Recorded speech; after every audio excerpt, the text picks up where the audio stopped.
তারেক রহমানকে প্রধানমন্ত্রী বানানোর জন্য নয়, দেশের সকল ষড়যন্ত্র রুখে দিতে নির্বাচিত সরকারের বিকল্প নেই বলে মন্তব্য করেছেন বিএনপির চেয়ারপারসন খালেদা জিয়ার উপদেষ্টা কাউন্সিলের সদস্য আব্দুস সালাম।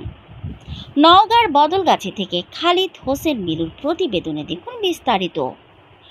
বৃহস্পতিবার দুপুরে নওগাঁর বদলগাছি উপজেলা পরিষদ মিলনায়তনে রাজশাহী বিভাগের জেলা মহানগর বিএনপির অঙ্গ ও সহযোগী সংগঠনের পর্যালোচনা সভায় প্রধান অতিথির বক্তব্যে তিনি এই মন্তব্য করেন।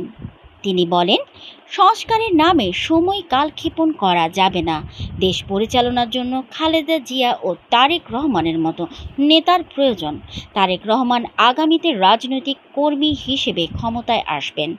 বিএনপি কখনো অন্যায়কে প্রশ্রয় দেয় না। এজন্য সকল নেতা কর্মীদের মানুষের মন জয় করার আহ্বান জানান। সভায় রাজশাহী বিভাগের সহ সাংগঠনিক সম্পাদক আমিরুল ইসলাম খান আলিমের সভাপতিত্বে বক্তব্য রাখেন যুবদল কেন্দ্রীয় কমিটির সাধারণ সম্পাদক মোহাম্মদ নুরুল ইসলাম নয়ন, কৃষক দলের কেন্দ্রীয় কমিটির যুগ্ম সাধারণ সম্পাদক ফজলে হুদা বাবুল, স্বেচ্ছাসেবক দলের সহ সভাপতি ফখরুল ইসলাম রবিন সহ বিএনপির অঙ্গ সহযোগী সংগঠনের নেতা কর্মীরা। আমাদের নেতা তারেক রহমানকে হত্যা করার জন্য আপনারা দেখেছেন কিভাবে তাকে ফেলে দিয়ে তার কোমর ভেঙে দিয়ে তাকে হত্যা করার জন্য চেষ্টা করা হয়েছিল। তারপরেও কিন্তু সেই তারেক রহমান ৫ই আগস্টের পরে সেই সব পরিষ্কার নির্দেশ দিয়েছেন।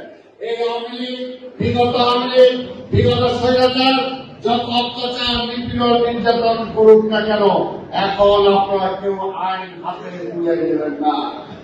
আওয়ামী লীগের নেতা কর্মীরা এত কষ্ট করছে, এত জেলে গেছে, এত কিছু না খাইছিল, এখন না হয় কিছু খাইলই। ওই যে বলছে কিছু খাইলই, তাদের যেসব খাইছে সে কিছু খাই ফেলছে।